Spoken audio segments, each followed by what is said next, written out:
Huwag kayong feeling na mag-i-import ako. Asa, guys. Asa. Forever na po ako sa Creamline. Oh. Huwag kayong maniniwala po sa mga edit ng mga fans. Minsan pahamak yung mga yan eh. Para lang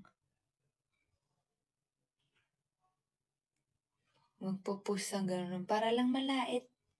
Ganun. For sure sasabihin ng ibang tao, baka may gusto kumuha. Bakit? Gusto ko ba?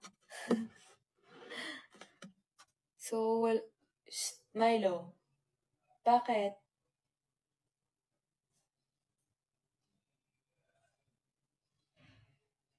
Alis ka?